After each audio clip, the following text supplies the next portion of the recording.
es la política, pero quiere regular qué hacer con los hijos, qué hacer con las mujeres, qué hacer con la música, qué hacer con el dinero.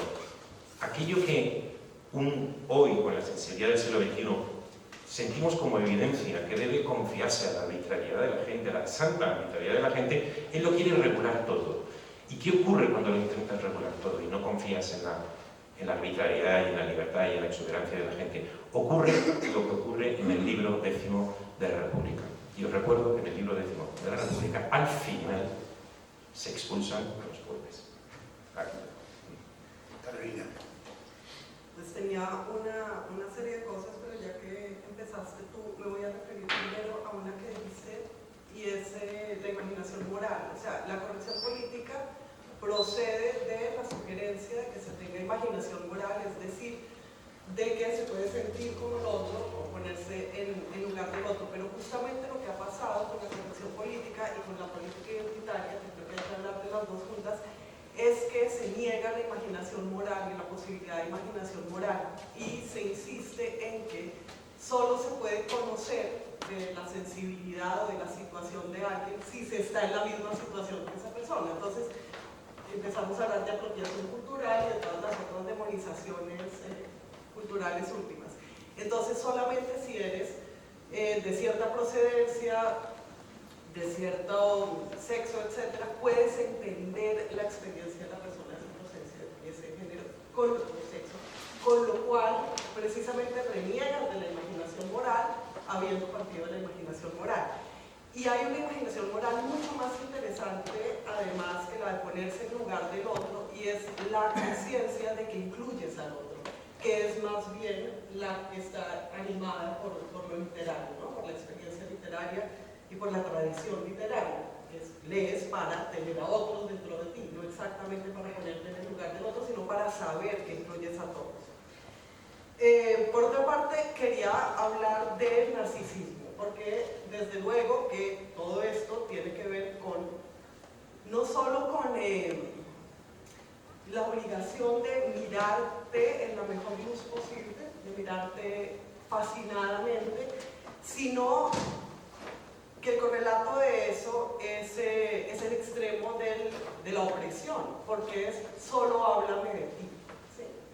Entonces, cualquiera que tenga, o sea, algún grado de periferialidad, solo puede hablar de eso y de por qué eso lo pone en desventaja, con lo cual resulta pues más opresivo que cualquier cosa. Si soy latinoamericana, solamente puedo hablar de mi condición de latinoamericana. Y solo tú puedes hablar, yo no. Además, entonces son esas dos cosas. Solo puedo hablar de mí y tú no puedes hablar de mí. Recuerdo, yo soy medievalista y recuerdo cuando era muy joven en un congreso de la lengua que tuvo lugar en Colombia, un escritor español muy famoso me dijo, pero ¿por qué eres medievalista si vosotros no existíais? Es como, bueno, tal vez entonces tú tampoco puedes leer a Virgilio porque vosotros no existíais, ¿no? Entonces es como eso. Pero hoy en día eso es lo correcto. O sea, justamente que solo nos ocupemos de nuestra resta. También quería hablar de, que hablé hace un rato en la otra reunión en la otra mesa en la que estaba, sobre el desprecio por el mundo. Si el mundo es esencialmente un lugar opresivo para casi todos, porque todos tenemos alguna periferialidad y alguna desventaja relativa, o sea, todos somos víctimas de un mundo desigual, y para mí, sobre todo las mujeres, lo somos, entonces se corre el riesgo de que el mundo todo te sea adverso.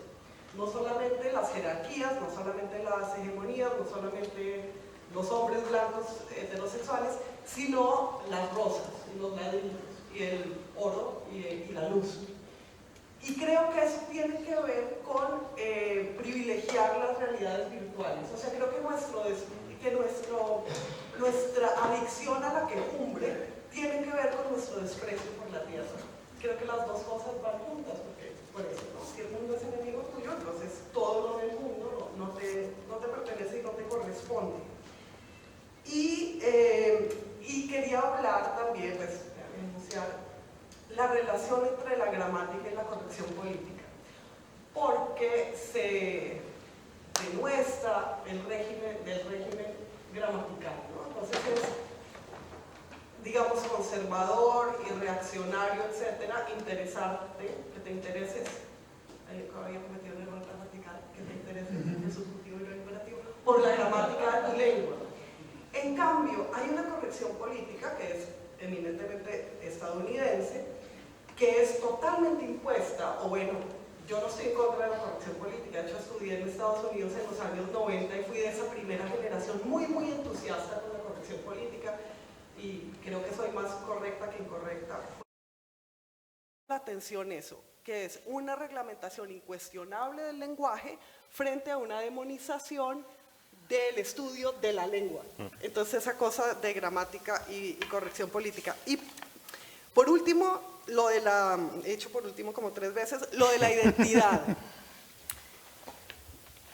Porque vengo de un lugar en donde se dijo identidad, no sé, 800 veces al día, y de hecho se calificó a la obra de alguien para encomiarla como, es una obra muy identitaria, es como, ya es un sello de calidad. ¿Y qué significa eso, no? O sea, identidad reemplazó originalidad, por ejemplo. Originalidad, de hecho, es mal, está mal, porque al ser original o al expresar alguna superioridad, y eso pasa con el humor también, alguna superioridad, pues está siendo antidemocrático, básicamente, y está siendo excluyente. Y con el humor creo que lo que pasa es sobre todo eso, más que la ofensa, porque creemos que es la ofensa, y lo que es la expresión de una superioridad. Yo creo que lo que pasa es que el humor expresa una superioridad de ingenio y eso ya es intolerable.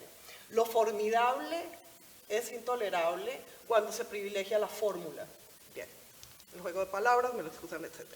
Pero, bueno, la identidad. Juro que esto es verdad. Hoy estuve en el Museo Arqueológico y decía en una placa sobre el Homo erectus y sobre la migración de hace un millón, ¿qué? 1.300.000, bueno, no sé, yo no sé números, sí, 1.300.000 años, no sé. Y decía que los europeos vinieron de Asia y decía la identidad de los europeos, podemos suponer que la identidad de los europeos es asiática, la identidad de un Homo erectus, o sea, es realmente absurdo, esa palabra que sirve para todo y para congraciarse, y congraciarse significa además que hay de base un sentimiento de culpa, y un sentimiento de culpa que es un pecado original que consiste en que no puedes ser tú, nadie puede ser sí mismo. Hay una prohibición de la individualidad, de cualquier aspiración a individualidad o originalidad. Entonces, o perteneces a un grupo y te identificas como lo que sea local, o eres culpable ante todos los demás. Y eso hace que, en últimas, el único sujeto que merece ser escuchado sea el sujeto mudo, porque si llevas al extremo la condición de víctima, entonces no es suficiente con ser mujer, porque si eres blanca, o sea, eres privilegiado, si tienes educación tampoco puedes hablar. Bueno, eres latinoamericana, pero perteneces a cierta clase social, entonces privilegios. Entonces, en últimas, también una persona que sea negra pero educada tiene privilegios, entonces no podría hablar. Y la paradoja de eso es que el sujeto perfecto de enunciación, por usar ese término que detesto Foucaultiano, es la muerta. O sea, la única persona que podría hablar es la persona definitivamente muda, que es la persona muerta. Y es terrible. Bueno, la elocuencia del cadáver. Ajá. Yo así en principio lo que haré es, porque tenemos poco tiempo, son pequeños apuntes a partir de lo que han dicho aquí tanto Javier como Carolina. Lo primero, yo evitaré calificar una moralidad buena, mala, bueno, evitaré esto porque quiero bajarlo a entender la moralidad como una herramienta.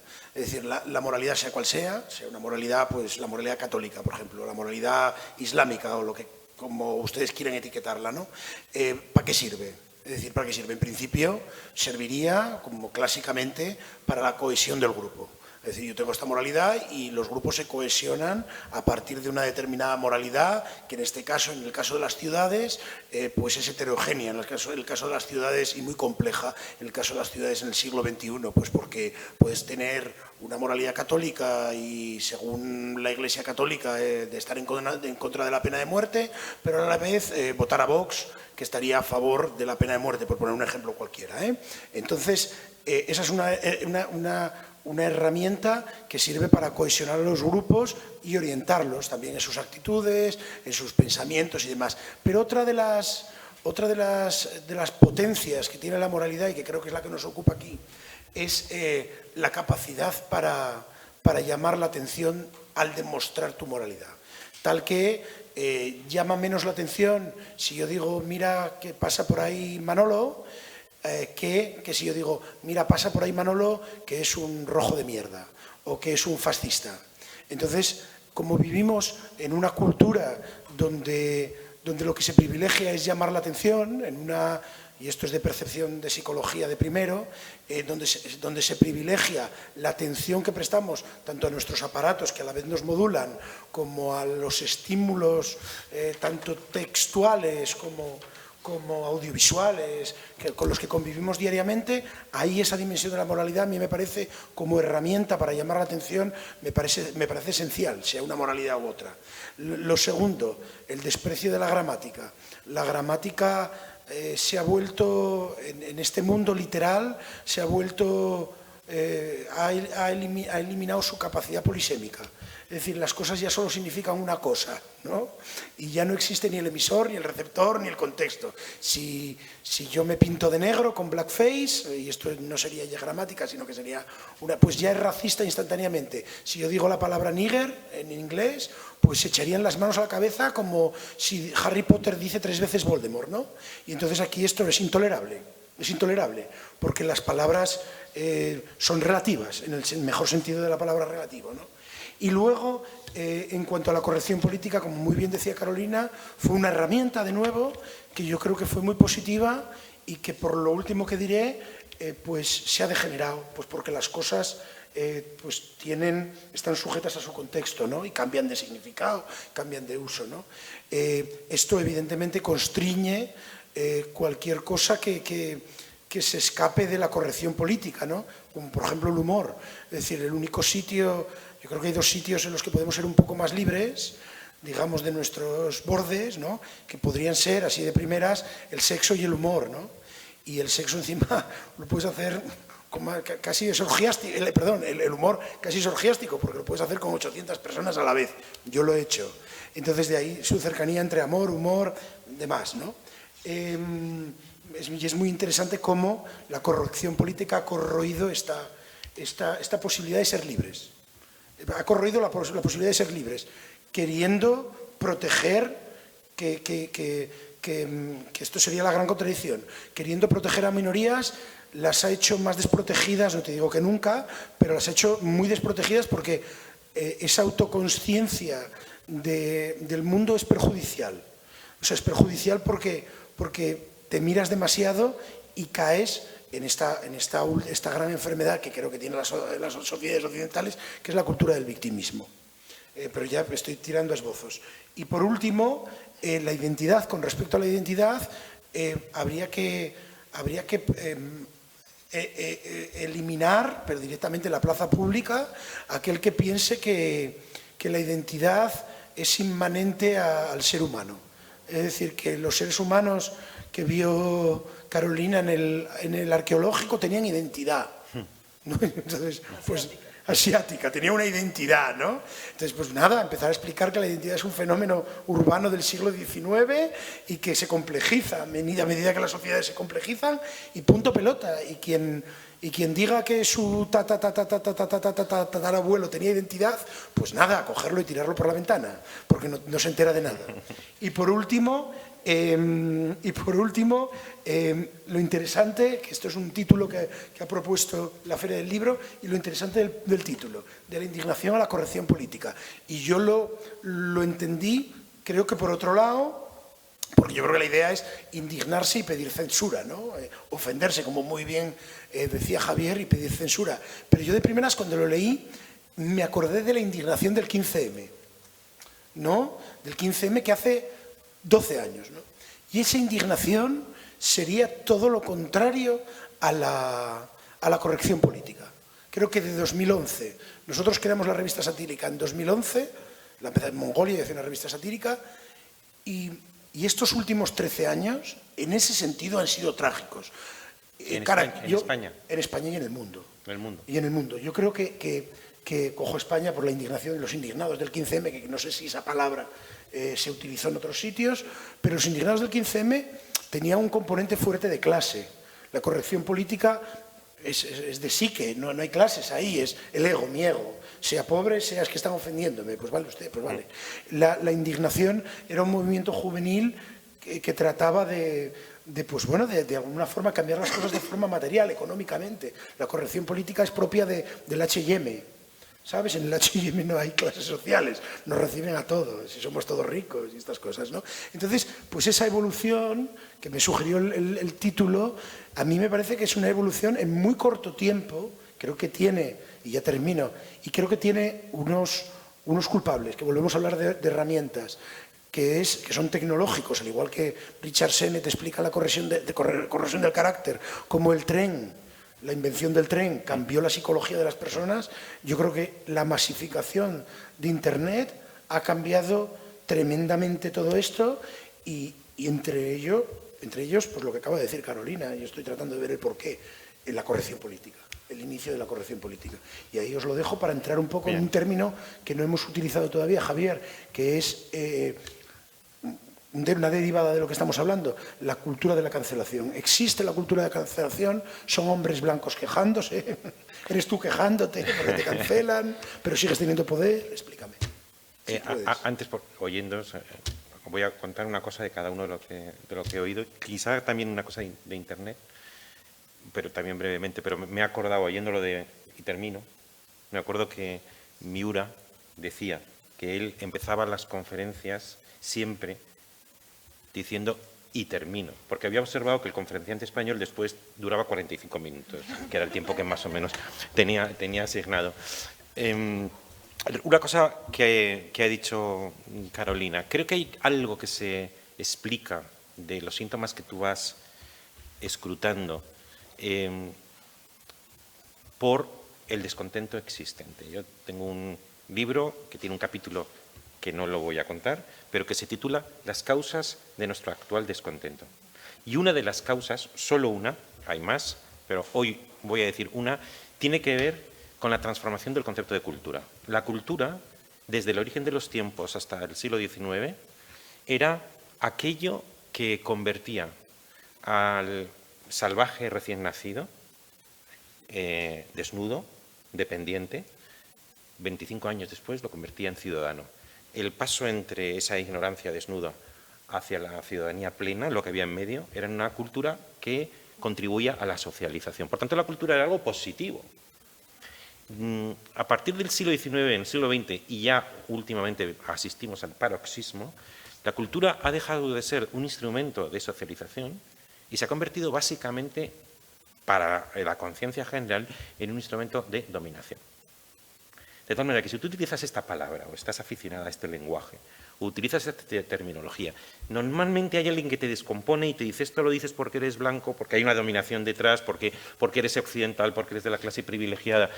La actitud natural que la mayor parte de la gente más o menos instruida tiene hoy respecto a la cultura es una actitud de sospecha, porque hay un malestar general que eso lo justifica. Eso por un lado. Otra cosa que ha dicho Edu, que es lo de si nos sentimos bien llamando la atención.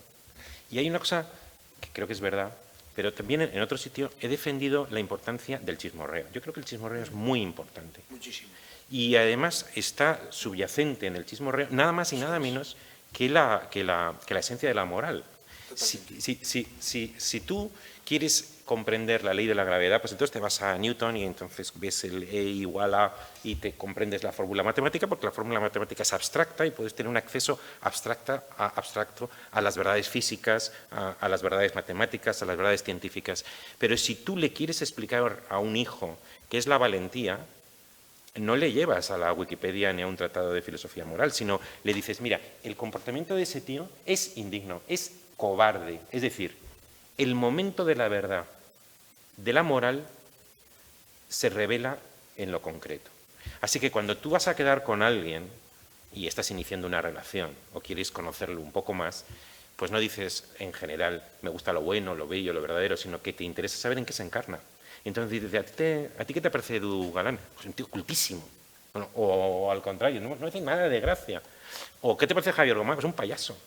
No me gusta nada de lo que escribe. Y yo te digo, oye, pues no, a mí me gusta. Entonces ha producido de pronto que el universo moral, que normalmente está oculto dentro de uno, se concreta y adquiere verdad cuando se personaliza. Por tanto, los hombres y las mujeres necesitamos cotillear porque es el momento del juicio y del discernimiento. Para mí esa es una de las explicaciones del éxito de los reality shows. Y es que antes podías cotillear solamente de la gente que conocías, de tu vecino, tu cuñado, pero claro, el reality show de repente puedes opinar con casi todo el mundo de cómo se ha comportado el tipo este en Supervivientes. Es un desgraciado, es la desvergüenza con la que se ha comportado. Es decir, hay un uso malvado del chismorreo, que es el que tú mencionas, pero hay un uso civilizado del chismorreo. Luego hay otra cosa que es el humor. El humor, ya hemos hablado del problema que tiene el progreso moral y el humor. A medida que el progreso moral aumenta, aparentemente es menor el número de esferas en las que uno puede hacer broma de ello. Es verdad que, como dijo no sé quién, se le atribuye a Woody Allen, pero a lo mejor resulta que es Churchill, aquello de el humor es tragedia más tiempo, ¿no? No sé a quién se le atribuye, pero se suele atribuir. Es verdad. Yo leí una vez un estudio que analizaba cuánto tiempo se necesitó para hacer la primera broma desde el atentado de las Torres Gemelas. Me parece que fue un mes. Fue un poco muy corto. ¿Fue corto? 2 semanas. Bueno, quizá fue semanas. Tú en 2 semanas. 2 semanas. Pero privadamente. No, es verdad, que yo también creo que es distinto de hacerlo en Sevilla que hacerlo en Nueva York, evidentemente. Pero que el humor con tiempo, que es la distancia espacio-temporal, se permite. Ahora, creo que esos límites que son difíciles de medir, hay un área en la que yo practico todo lo que puedo. Hay un área en la que, en cambio, puedes entregarte a una orgía de humor sin límite ninguno, que es el humor a costa de uno mismo, que es el que normalmente el ofendidito no practica. Es siempre la ansiedad por el otro. Y termino sobre Internet. Todo el mundo habla mal de Internet, y es cierto, con razones. Yo a veces digo que el Internet tiene que ver, es como si que hubiera ocurrido si en 1923, hace un siglo, a todo el mundo le hubieran dado un Lamborghini que te pone 500 kilómetros de velocidad. No tenemos, es como libertad sin instrucciones de uso. Y cuando tienes libertad sin instrucciones de uso, son toneladas y toneladas y toneladas de vulgaridad, que es lo que normalmente se encuentra. Pero como todo el mundo habla mal de Internet, y es verdad además que es un espejo en el que dice Max Scheler que la realidad es resistencia. Y Internet es la realidad sin resistencia. Por tanto, perfecto para el narcisista, como decía Carolina. Pero yo voy a decir algo bonito de Internet, porque aunque sea por singularizarme, todo el mundo dice cosas feas de Internet. Y es que el otro día la estaba pensando, y es que cuando ves un retrato de Tiziano, y entonces aparece Carlos V a caballo, o aparece un retrato de Velázquez y aparece el Papa o el Obispo de turno, piensas, en aquella época, ¿cuánta gente tendría perfil? ¿Cuánta gente tendría un perfil? Pues entonces habría un héroe, pues un campeón, un victorioso, un rey, un emperador, un casa noble, que tenía un pintor en el que le pintaba. Eso sería una heteropoiesis, es decir, una poiesis que te la hacía otro, y muy poca gente, que son de los que hoy sabemos, alguien tenía un perfil. Y oye, hoy tenemos un sistema que, con independencia de tu dinero, con independencia de tu posición, con independencia de tu color de piel, todo el mundo en el universo que tenga Internet, porque hay gente que, no olvidemos, todavía no tiene acceso a Internet en el orbe, todo el mundo hoy puede tener un perfil, y además de autopoiesis. Lo haces tú, te pones la foto que quieras.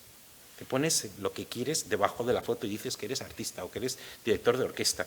Y un mundo en el que todo el mundo tiene perfil frente al anonimato universal de los que no eran ultrapoderosos antes, es un mundo que a lo mejor compensa las toneladas de vulgaridad que la proliferación de perfiles arroja. Carolina. Yo estaba pensando que hemos estado hablando de moral y hemos estado diciendo la palabra moral y no sé si estemos un poco desplazados de donde debemos estar, porque ahora pensándolo otra vez creo que sería más justo hablar de sentimentalismo, de un régimen de sentimientos, porque incluso tú ahora ponías el ejemplo, hablando de otra cosa, de alguien que se refería a otro como un cobarde, indigno, etc. Yo creo que en esta política de la corrección política, realmente la gente no se refiere a otros como deshonorable, cobarde o desleal, se refieren como mala persona, ¿sí? Y entonces, y mala persona es alguien sin sentimientos, es alguien que no tiene los sentimientos correctos. Entonces, si tú eres desconsiderado, no das suficientes concesiones por razones identitarias, eres mala persona y el motivo para la cancelación es ser un mal ser humano. Eso me parece súper interesante porque si lo que se están juzgando son los sentimientos, se está juzgando cuáles son los sentimientos que debe tener un ser humano, no un orden moral que podría variar según el sistema político o según creencias, etcétera, sino lo propio de un ser humano, lo irreductiblemente humano. Y entonces el juicio es más bien ese. ¿Tiene sentimientos? No tiene sentimientos, no es humano, que es lo peligrosísimo de la cancelación. Ahora,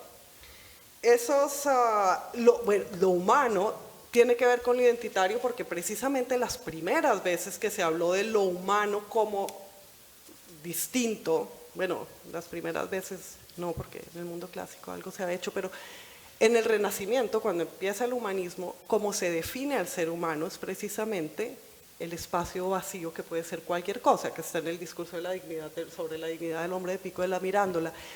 Entonces el humanismo surge así, dándose cuenta de que el ser humano, lo que distingue al ser humano de todos los demás es que no tiene identidad y que puede ser y contiene a todos los demás seres, y entonces ya vemos luego el teatro del mundo de Shakespeare a Calderón, etcétera, pero esa es la definición del humanismo que habíamos incorporado hasta hace muy poco tiempo y cuando se exigió justamente la identidad. Ser humano es estar identificado con unos sentimientos y además con unas condiciones sociogeográficas.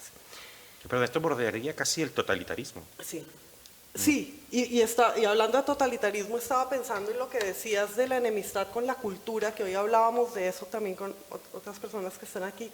Y yo creo que pues eso es básicamente maoísta y de Pol Pot. O sea, a donde estamos yendo es a una demonización de cualquier sofisticación, ni siquiera digamos cultura, es sofisticación. Y el correlato de eso es también la corrosión del fuero interno.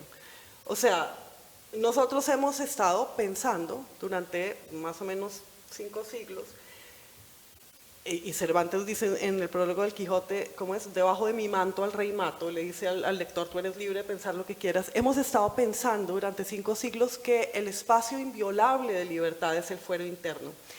Una combinación del algoritmo que adivina tus pensamientos, supuestamente adivina los pensamientos de todos, y la censura políticamente correcta, que lo que juzga es tus intenciones, no solamente tu chiste, es que presume que el fuero interno es visible, que la gente es transparente y se pueden presumir sus malas intenciones.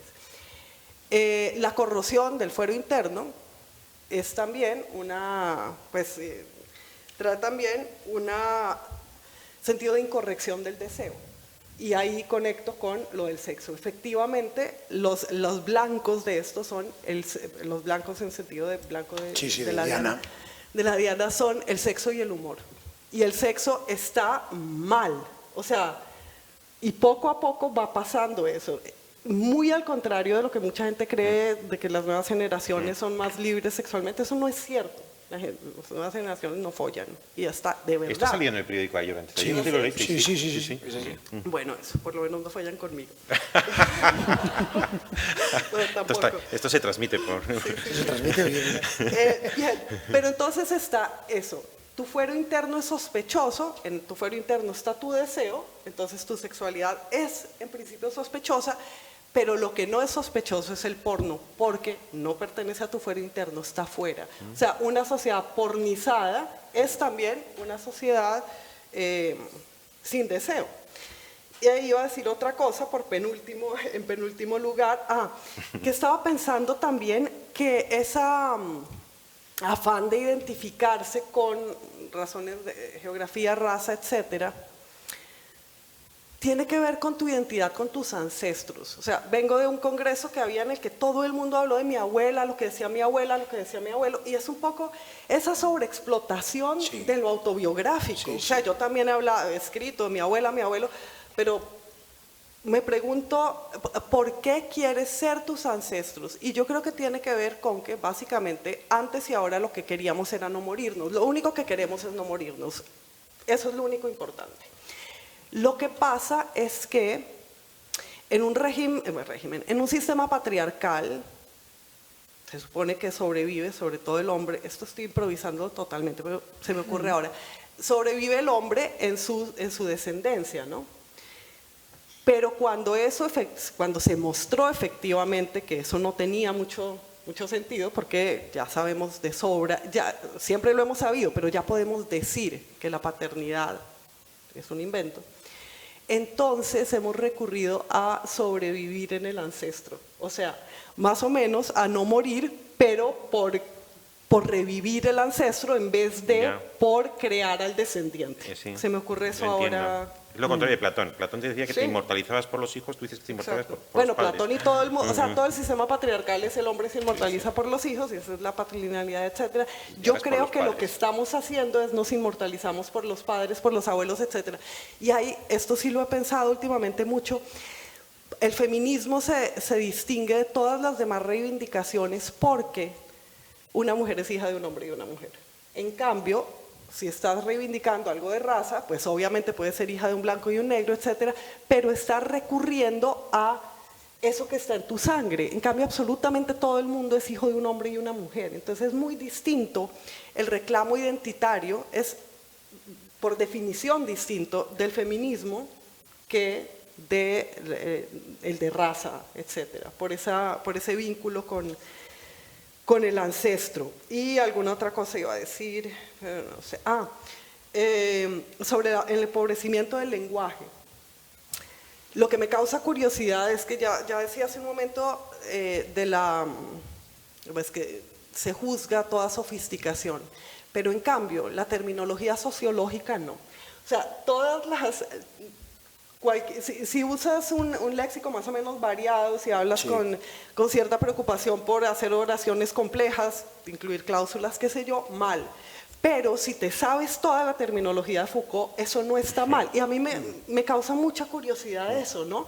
Cómo tu lengua, cómo te alienas completamente de tu lengua materna, pero para adquirir una que de todas maneras es de un hombre blanco, no heterosexual evidentemente, pero blanco. Bien, y eso me causa curiosidad también, ¿no? Y sobre el cotilleo. A ver, ¿cómo sale esto? Entonces, el cotilleo, la base del cotilleo es el adulterio. O sea, podemos reducir casi que cualquier chisme a un chisme de adulterio.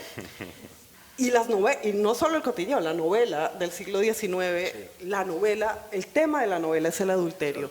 Y es un tema súper central, no solo por la fidelidad debida al hombre, sino porque lo que hace el adulterio es que la víctima de adulterio no sepa el papel que desempeña en su propia vida. Por eso se dice poner los cuernos, porque tú mismo no te ves los cuernos, solo te lo ven los otros.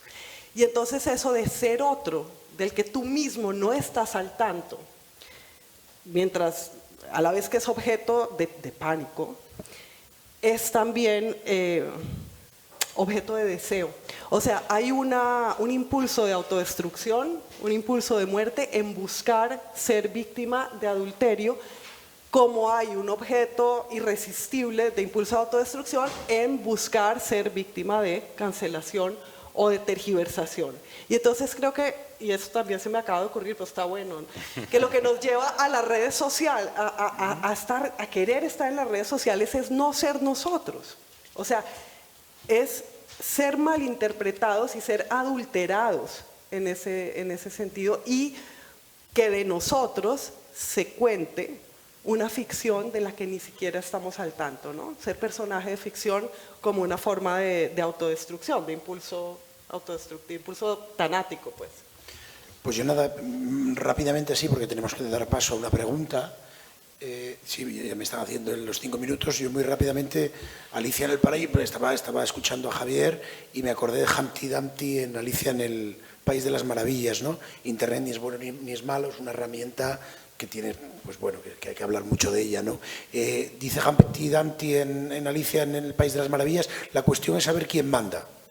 Vale, y entonces es la ideología, es decir, ¿quién manda en Internet, ¿no?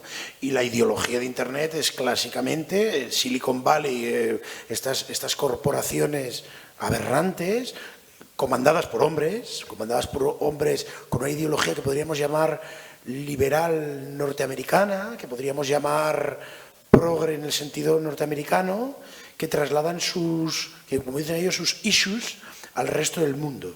Porque ya me dirás, la ley trans en España, ¿qué es? Más que una idea de Mark Zuckerberg, ¿no?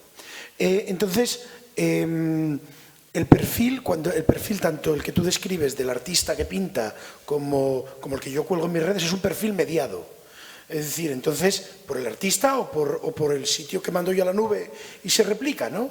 Entonces, entonces habría que ver la ideología del artista, pues diríamos en Velázquez, ¿por qué pintó así las meninas? Y habría que ver la ideología de quien me pinta a mí, porque no me pinto yo.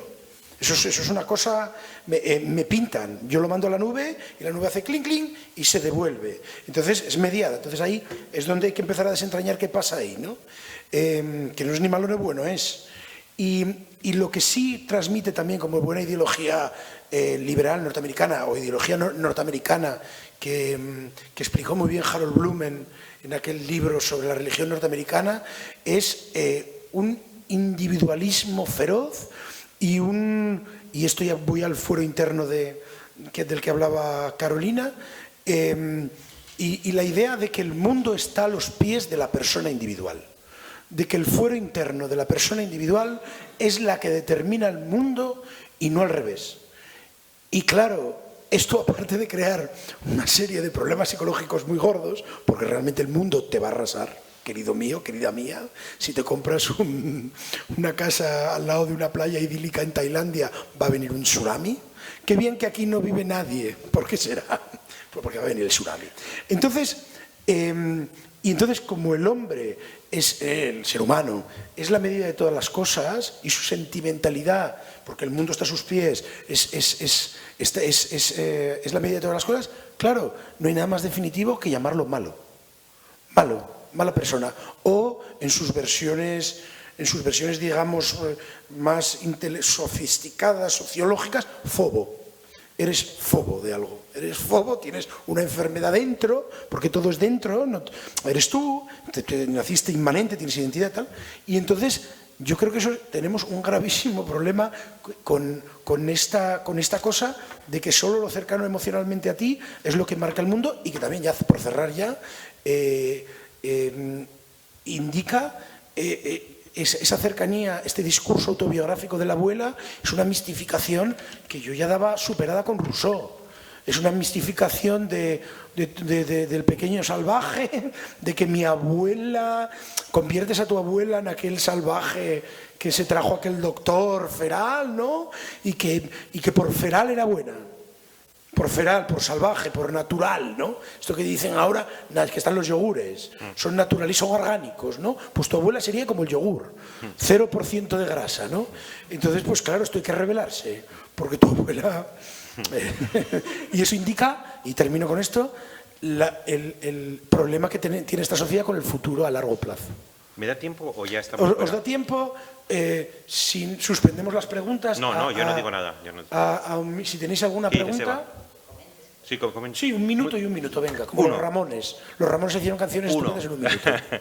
Sobre lo de mala persona o lo de no ser persona, me parece extraordinariamente lúcido, porque casi la primera técnica del totalitarismo es esa.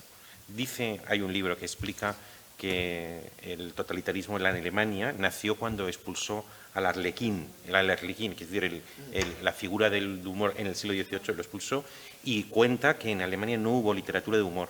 No hubo literatura de humor, y que eso luego, dice el autor, explica las pulsiones totalitarias. Pero si tenemos que pensar en el totalitarismo, pensamos en el totalitarismo nazi, y un libro muy conocido, pero no siempre leído, y hermosísimo, que recomiendo, es Si esto es un hombre, de Primo Levi, que el título lo dice. El título sugiere que los nazis no querían siempre matarte, sino despojarte de los rasgos propios de lo humano, que sería de otra manera lo que tú estabas diciendo. Segundo, algo ocurrió con la revolución protestante, con Lutero, que él luego lo razonó con la teoría de sus dos reinos, el reino de fuera y el reino dentro, que es de la conciencia, y desató las llamadas guerras de religión.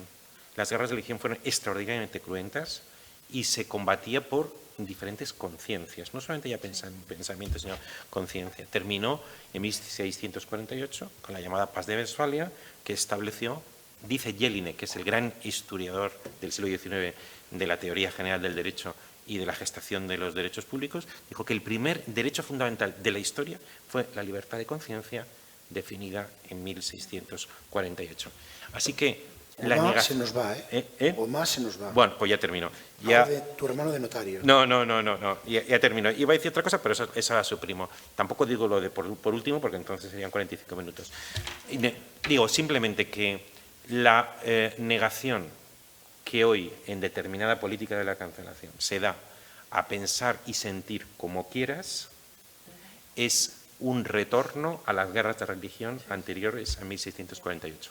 Carolina, titulares.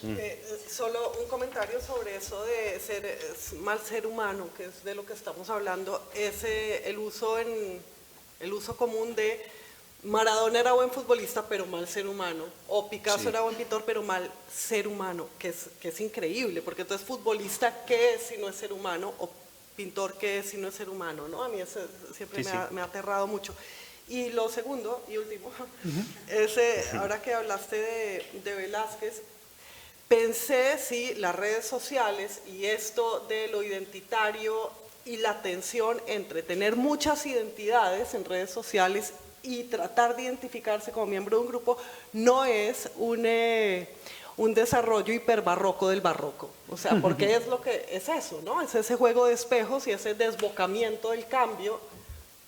De pronto simplemente, de pronto está bien. Pues no sé si... es una fuga enloquecida. No creo que haya tiempo. Disculpadnos porque nos cierran la biblioteca. Uno de mis terrores de niño era quedarme encerrado en una biblioteca. Entonces trato de evitar, en un Corte Inglés y en una biblioteca. Y trato de evitarlo. Entonces, pues no sé, creo que hablo por Carolina y por Javier, entendiendo que la felicidad se debe medir a posteriori siempre, ¿no? Esto lo sabemos perfectamente, pero creo que este rato hemos sido bastante felices. La felicidad, ¿no? Interior bruta. Eso es. Pediría un aplauso para Carolina y para Javier.